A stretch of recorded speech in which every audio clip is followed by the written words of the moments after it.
Hello students, how are you? Welcome to SBS English classes. We are here to study parts of speech based on 20 MCQs for high school board exams 2024. High school board exam 2024 के लिए parts of speech पर आधारित ये multiple choice questions हैं। इसी प्रकार के multiple choice questions board exam में आते हैं। लास्ट ईयर भी आए थे, इस साल भी आएंगे, जो OMR सीट पर हमें भरने होंगे। और ये ऐसे क्वेश्चंस हैं जो इस परीक्षा में पूछे ही जाएंगे। तो आइए शुरू करते हैं। डायरेक्शन, निर्देश। Choose the best words to describe the parts of speech in the sentences below. नीचे दिए गए सेंटेंसेज में पार्ट्स ऑफ स्पीच को बताने वाले सबसे अच्छे शब्द को चुनिए।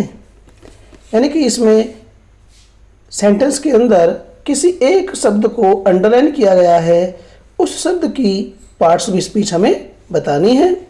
तो आइए शुरू करते हैं।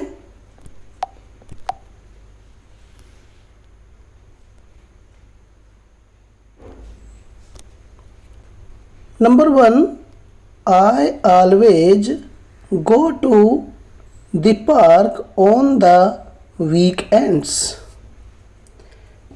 मैं हमेशा सप्ताह के अंत में पार्क जाता हूँ। तो ये पार्क जो शब्द है यह अंडरलाइंड है और थोड़ा सा हमने इसको यहाँ पर ब्लू कलर में शो कर रखा है। तो इसके पार्ट्स ऑफ स्पीच क्या है? ए, नाउन, बी, प्रोनाउन, सी, वर्ब, डी, एडजेक्टिव। इन 4 मल्टीपल चॉइस क्वेश्चंस में से ये पार्क जो शब्द है इसकी पार्ट्स ऑफ स्पीच क्या है?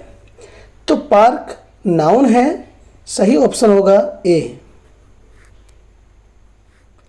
पार्क एक स्थान है और कोई भी स्थान एक नाउन होता है।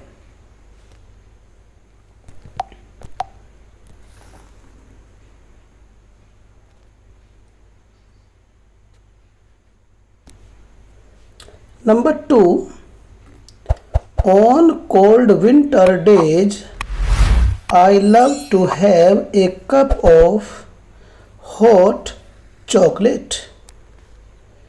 On cold winter days, ठंड के जाड़ों में, ठंड के दिनों में मैं एक कप हॉट चॉकलेट को पीना या लेना पसंद करता हूँ। तो इसमें जो ये कोल्ड वर्ड है इसका पार्ट्स ऑफ स्पीच क्या है?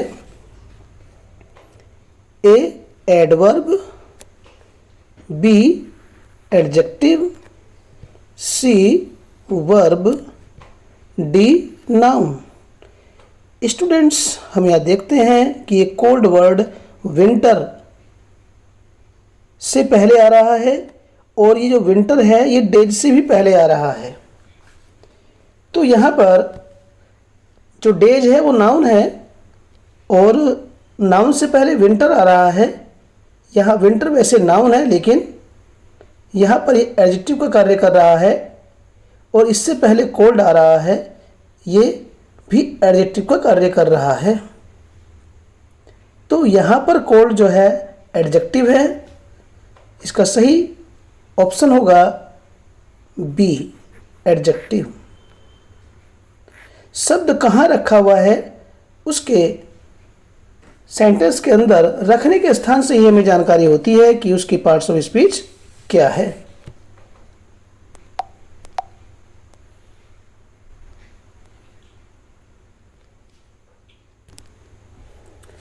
Number 3, how many hot dogs did your friend eat yesterday? आपके दोस्त ने कल कितने हॉट डॉग्स खाए थे? हॉट डॉग्स क्या है? एक खाने का खाद्य पदार्थ है, रेडीमेड। तो आपके मित्र ने कल कितने हॉट डॉग्स खाए थे? तो इसमें जो ईट वर्ड है ये इसकी पार्ट्स ऑफ स्पीच हमें देखनी है। ए ये वर्ब है, बी एडजेक्टिव है, सी नाउन है, डी एडवर्ब है। तो देखिए स्टूडेंट्स, सेंटेंस का एक स्ट्रक्चर होता है और उस स्ट्रक्चर के अनुसार हर एक शब्द का एक निर्धारित स्थान होता है, निर्धारित उसका नाम होता है। तो ये सेंटेंस हमारा इंटरोगेटिव है। हाउ मैनी हॉट डॉग्स, ये एक जगह आएगा, ये क्वेश्चन वर्ड में मिला हुआ है, तो ये क्वेश्चन वर्ड के अंतर्गत आ गया। डिड हेल्पिंग वर्ब हो गई, योर फ्रेंड्स ये सब्जेक्ट हुआ, और सब्जेक्ट के बाद इंटरोगेटिव में वर्ब आती है। ये यस्टरडे टाइम के लिए है, एडवर्ब है। तो जो इसमें ईट की पार्ट्स ऑफ स्पीच है ये इंटरोगेटिव में सब्जेक्ट के बाद आ रहा है, तो ये वर्ब हुई। तो इसका सही ऑप्शन होगा A.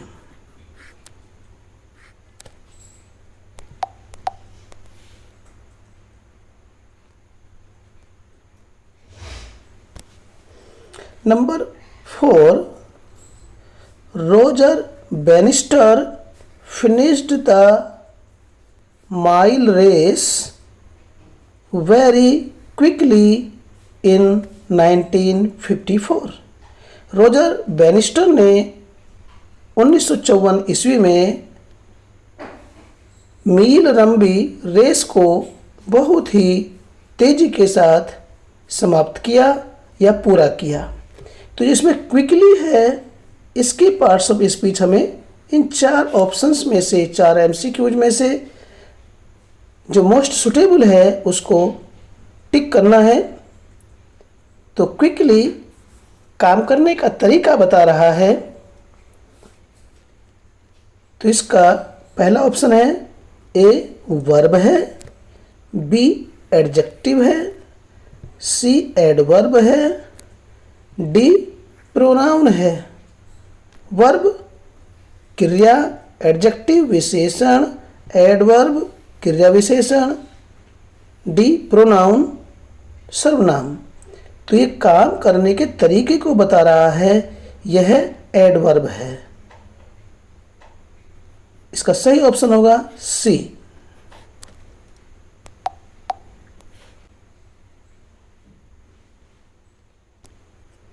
Number 5, her father flies to many countries in the world because he is a pilot.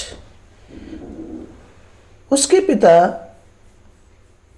संसार में बहुत से देशों की उड़ानें भरते हैं या उड़कर जाते हैं।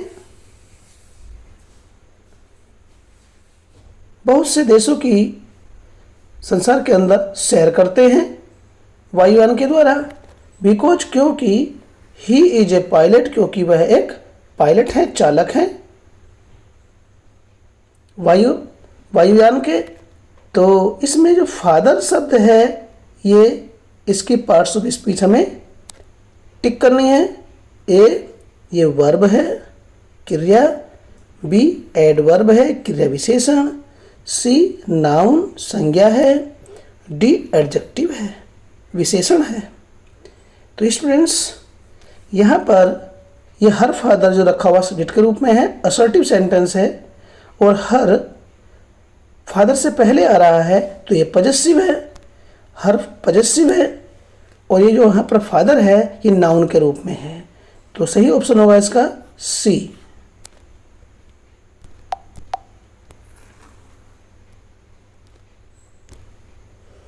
Number 6, my sister is very smart, she got an A+ on all of her tests.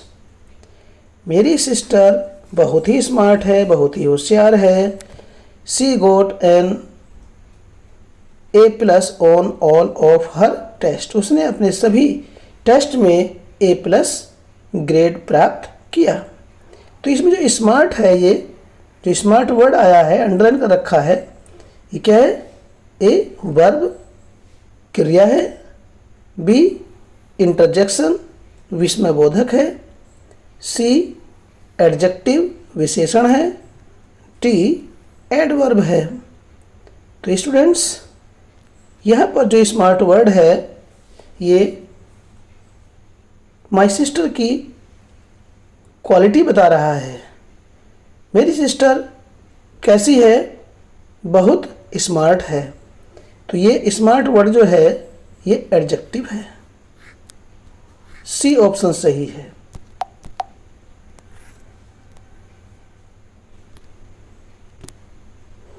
Number 7, western Australia is the largest state in Australia. Australia में वेस्टर्न ऑस्ट्रेलिया सबसे बड़ा राज्य है, स्टेट मीन्स राज्य है। तो स्टेट वर्ड जो है ये इसके पार्ट्स ऑफ स्पीच हमें बताने हैं। ए वर्ब क्रिया, बी एडजेक्टिव विशेषण, सी नाउन संज्ञा, डी प्रोनाउन सर्वनाम।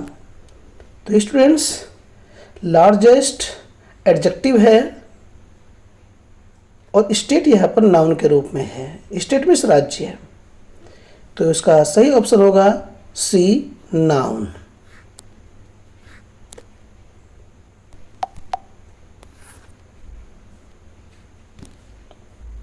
Number 8, July is my favourite month of the year. जुलाई वर्ष का मेरा प्रिय महीना है। तो यहाँ पर फेवरेट को बताना है कि इसकी पार्ट्स ऑफ स्पीच क्या है।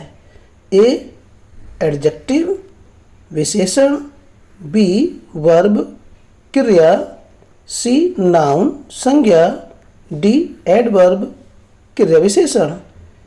तो ध्यान देंगे स्टूडेंट्स, फेवरेट से पहले माई आ रहा है जो डिटर्मिनर है, और फेवरेट के बाद में क्या है? Month.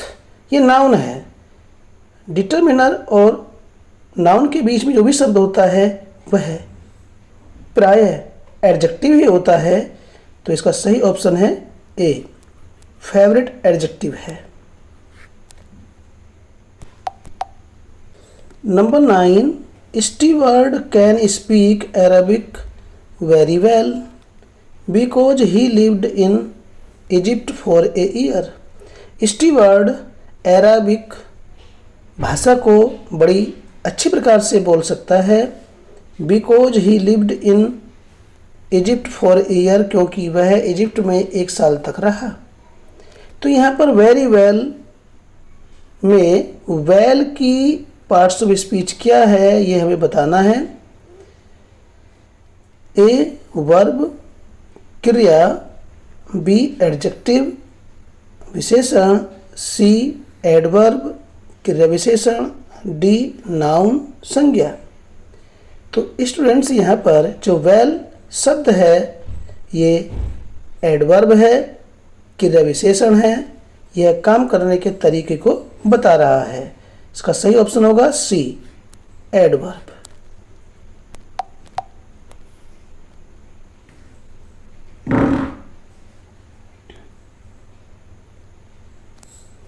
Number 10, I don't think it was a difficult test.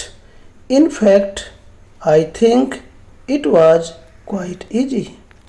I don't think, मैं नहीं समझता, it was a difficult test. In fact, कि वास्तव में यह बहुत ही कठिन टेस्ट है या परीक्षा है। I think, मेरे विचार से, it was quite easy, ये बिल्कुल आसान था। तो यहाँ पर इजी वर्ड की पार्ट्स ऑफ स्पीच बतानी है। ए एडवर्ब क्रिया विशेषण, बी वर्ब क्रिया, सी एडजेक्टिव विशेषण, डी नाउन संज्ञा। तो यहाँ पर टेस्ट के बारे में बताया जा रहा है कि ये टेस्ट पूर्ण रूप से आसान था, तो यहाँ पर इजी एक एडजेक्टिव के रूप में प्रयोग किया गया है, तो इसका सही ऑप्शन होगा C.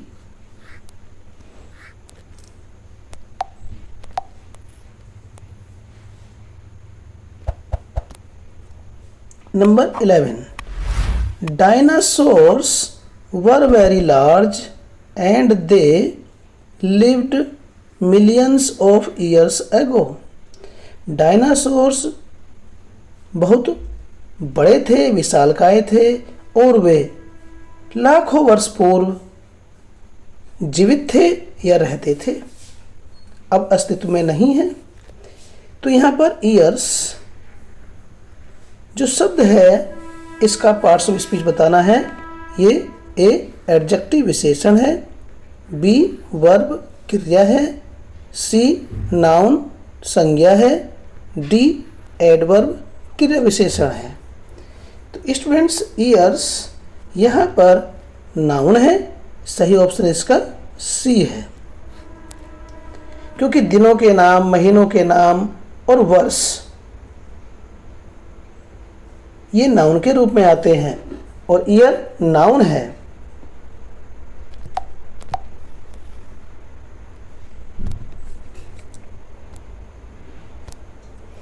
Number 12, those flowers are very beautiful, how much do they cost. Those flowers वे फूल आर हैं वेरी ब्यूटीफुल बहुत ही सुंदर, how much do they cost उनकी कितनी कीमत है। तो यहाँ पर ब्यूटीफुल शब्द का पार्ट्स ऑफ स्पीच क्या है? ए एडजेक्टिव विशेषण है, बी वर्ब क्रिया है, सी नाउन संज्ञा है, डी एडवर्ब क्रिया विशेषण है। तो वे फूल कैसे हैं, एडजेक्टिव की जानकारी होती हाउ से, कैसे, वे फूल कैसे हैं, सुंदर हैं। तो कैसे से एडजेक्टिव की जानकारी होती है, तो इसलिए ब्यूटीफुल क्या है, एडजेक्टिव है और इसका सही ऑप्शन होगा ए।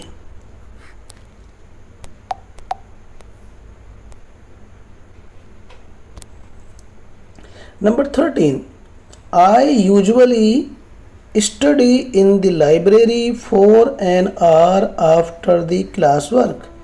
क्लास के कार्य के पश्चात मैं सामान्य रूप से लाइब्रेरी में 1 घंटा पढ़ता हूँ या अध्ययन करता हूँ।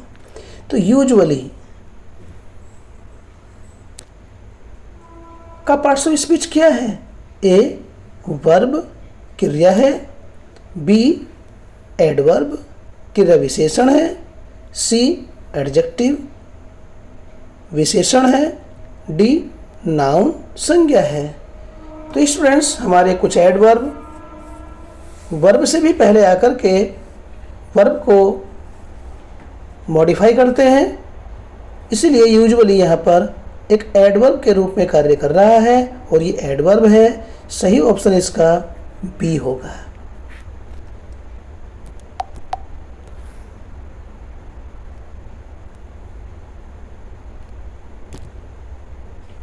Number 14, he drove his car very slowly down the mountain road। उसने अपनी कार को पहाड़ से नीचे की ओर सड़क पर बहुत ही धीरे धीरे चलाई। यहाँ पर स्लोली वर्ड का पार्ट्स ऑफ स्पीच हमें बताना है। ए एडजेक्टिव विशेषण, बी एडवर्ब क्रिया विशेषण, सी वर्ब क्रिया, डी नाउन संज्ञा। तो उसने अपनी कार को किस प्रकार से चलाया? धीरे धीरे। तो यहाँ पर कार को ड्राइव करने का तरीका बता रहा है शब्द स्लोली, तो इसलिए ये स्लोली शब्द जो हुआ ये एडवर्ब है और इसका सही ऑप्शन बी होगा।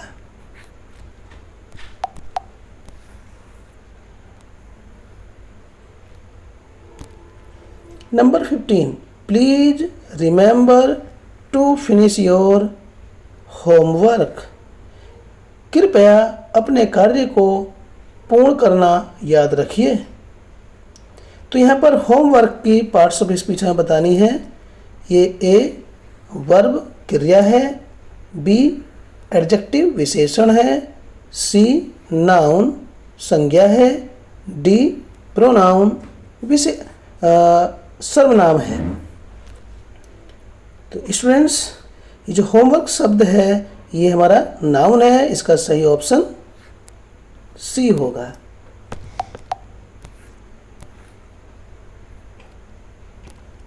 Number 16, what language do most people speak in Brazil?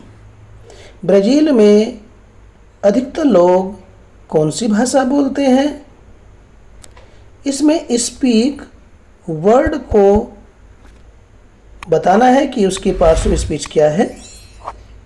A noun संज्ञा, बी वर्ब क्रिया, सी एडजेक्टिव विशेषण, डी एडवर्ब क्रिया विशेषण। तो स्टूडेंट्स, ये सेंटेंस हमारा इंटरोगेटिव है और व्हाट लैंग्वेज ये क्वेश्चन वर्ड के अंतर्गत आता है। डू हेल्पिंग वर्ब और मोस्ट पीपल यहाँ सब्जेक्ट के रूप में है। और इस स्ट्रक्चर के अंतर्गत इंट्रोगेटिव में पहले क्वेश्चन वर्ड, फिर ये क्वेश्चन वर्ड के अंतर्गत आता है, ये हेल्पिंग वर्ब हुई, ये हमारा सब्जेक्ट हुआ। तो इस प्रकार से जो स्पीक है ये हमारी वर्ब हुई। तो सही ऑप्शन इसका बी होगा।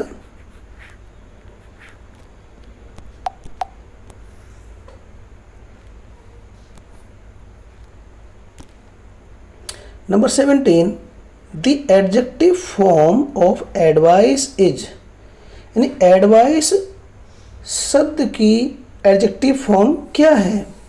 एडवाइस मीन्स होता है सलाह। इस सलाह की एडजेक्टिव फॉर्म यानी कि विशेषता बताने वाला शब्द इनमें से कौन सा है?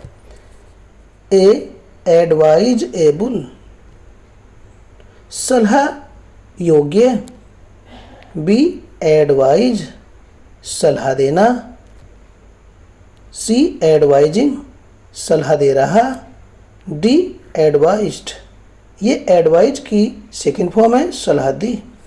तो स्टूडेंट्स, एडवाइस नाउन है और इसका एडजेक्टिव होगा advise able.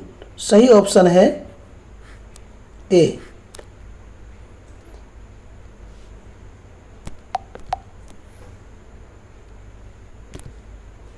Number 18, the adjective form of flower is, flower की एडजेक्टिव फॉर्म विशेषण रूप अवस्था बताइए। ए बूके, तो बूके तो फूले को फूलों के गुच्छों कहते हैं, इसे गुलदस्ता कहते हैं। बी फ्लोरल, डी फ्लोरिस्ट, जिसको फूलों के बारे में जानकारी होती है उसे फ्लोरिस्ट कहते हैं। फ्लावर्स ये फ्लावर का प्लूरल है, तो इसका एडजेक्टिव फॉर्म है फ्लोरल। बी ऑप्शन सही है। पुष्प से संबंधित या पुष्प का, ऐसे इसकी हिंदी होगी फ्लोरल की।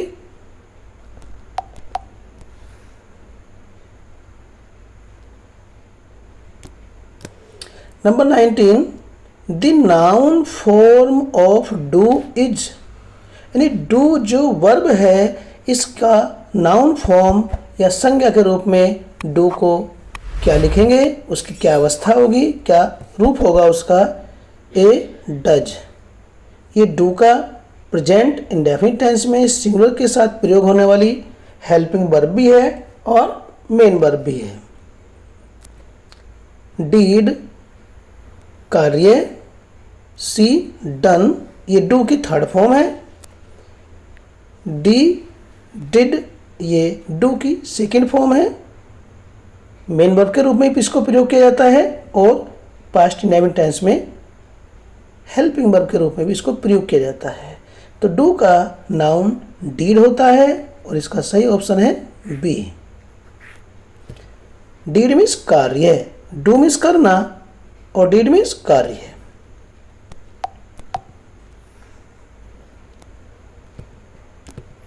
नंबर 20, टाइम इज मनी, समय ही धन है।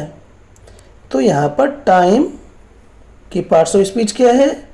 ए, नाउन संज्ञा है, बी, प्रोनाउन सर्वनाम है, सी, वर्ब क्रिया है, डी, एडजेक्टिव विशेषण है। तो टाइम स्टूडेंट्स यहाँ पर नाउन है और इसका सही ऑप्शन ए है, क्योंकि नाउन यहाँ सब्जेक्ट के रूप में रखा हुआ है और टाइम नाउन के अंतर्गत आता है, इसलिए इसका सही ऑप्शन ए होगा। वीडियो कैसा लगा? लाइक आइकन को क्लिक करके आप बताएं। चैनल पर पहली बार आए तो चैनल को सब्सक्राइब कीजिए ताकि इसी प्रकार की वीडियोज़ का नोटिफिकेशन आपको मिलता रहे। फिर मिलते हैं एक नई वीडियो के साथ। Till then take care, bye bye.